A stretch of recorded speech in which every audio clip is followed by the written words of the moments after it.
Hola, soy Francisco Doren y hoy vamos a conversar de todo lo que hay que saber de finanzas para tu propia prosperidad.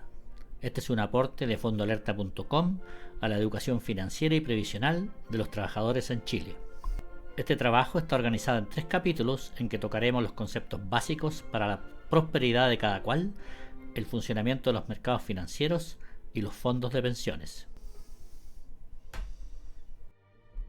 En este primer video solo veremos el ahorro y la prosperidad, los distintos tipos de inversiones y sus riesgos y el concepto de crecimiento exponencial. Próspero es el que gasta menos de lo que gana, aunque sea poco. Si tus flujos netos son positivos, es decir, si tus ingresos son mayores que tus gastos, esa diferencia es ahorro. Ese ahorro lo puedes invertir, esa inversión te producirá retornos y tu excedente irá aumentando mes a mes. Ahorras, inviertes tu dinero en un activo que produce retornos, estos aumentarán tus ingresos futuros y así sucesivamente tus excedentes crecerán periódicamente. Por el contrario, si gastas más de lo que ganas, te convertirás en un esclavo del dinero. Cuando tus flujos netos son negativos, es decir, cuando tus gastos son mayores que tus ingresos, necesariamente tendrás que recurrir al crédito, tendrás que servir esa deuda y tu déficit aumentará sistemáticamente. Al usar el crédito, aumentan tus pasivos y te comprometes al mismo tiempo con el servicio de dicha deuda. Esto hace que tus egresos aumenten sistemáticamente, al igual que tus flujos negativos mensuales.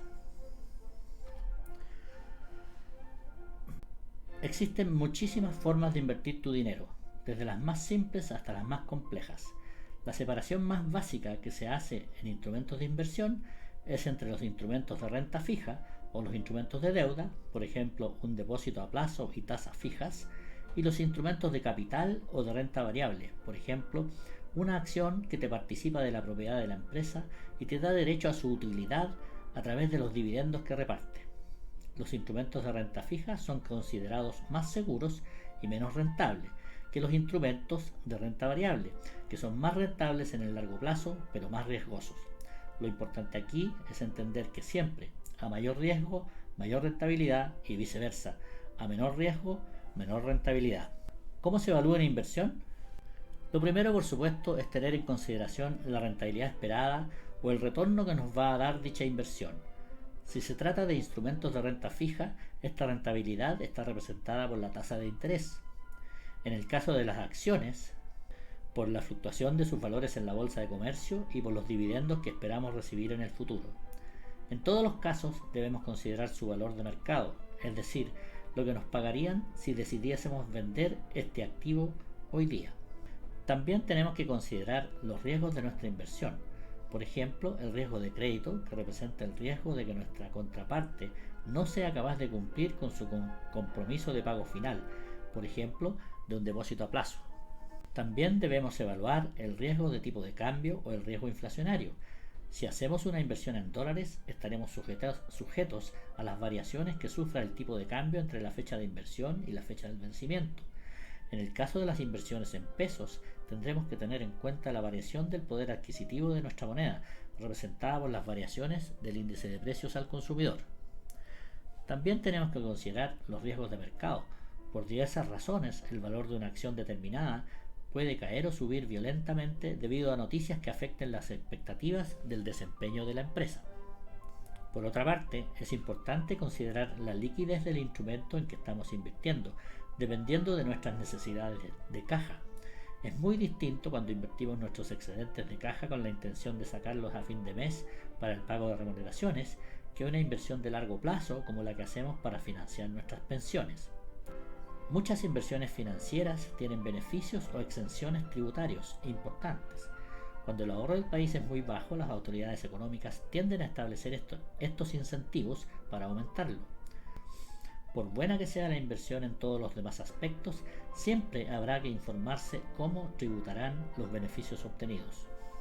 Todas las inversiones tienen un costo, ya sea en forma de comisiones explícitas o implícitas, en impuestos por pagar o en aspectos operativos, como es el caso de la inversión inmobiliaria, en que hay que considerar los periodos de vacancia.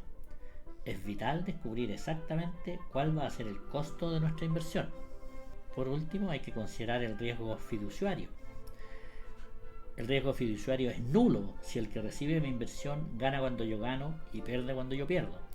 Este riesgo puede ser muy alto si no existe tal convergencia de intereses entre el captador de la inversión y el que la coloca. La tasa de interés y la rentabilidad son casi sinónimos. En la renta variable no existe una tasa de interés pactada. En la renta fija, en cambio, podemos ver este ejemplo de 100.000 pesos invertidos al 10% anual. Al cabo del primer año se habrán acumulado 110.000 pesos. Al cabo del segundo año, 121.000.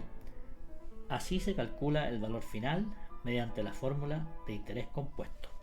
En este ejemplo veremos lo que resulta de ahorrar 120.000 pesos mensuales durante 1, 5, 15 y 40 años a una tasa del 10% anual.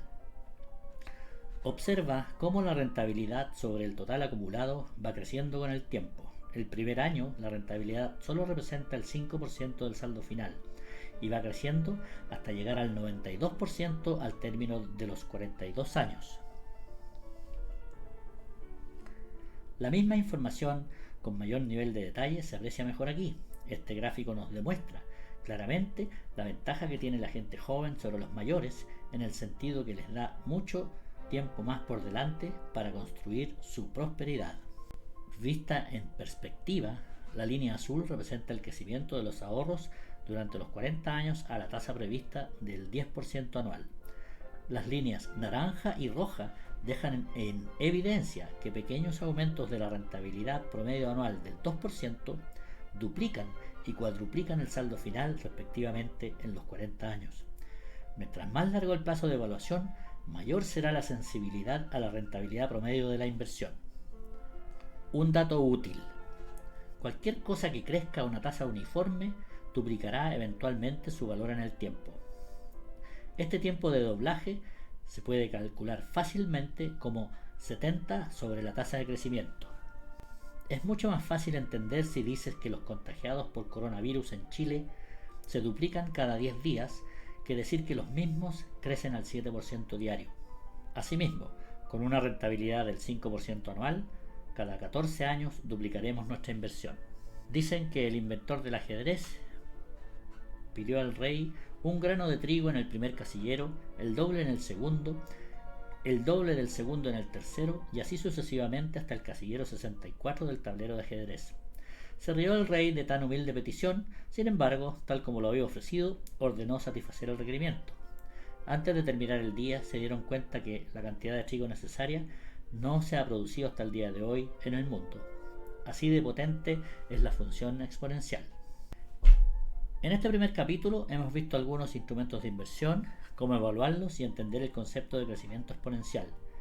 Las conclusiones te servirán para toda la vida. Lo primero es entender que próspero es el que gasta menos de lo que gana, el que ahorra, aunque sea poco. La segunda conclusión es que es vital invertir bien tu ahorro, sería estúpido ahorrar para perderlo. Lo tercero es que tu principal aliado es el tiempo que tienes por delante, así es que tienes que empezar hoy.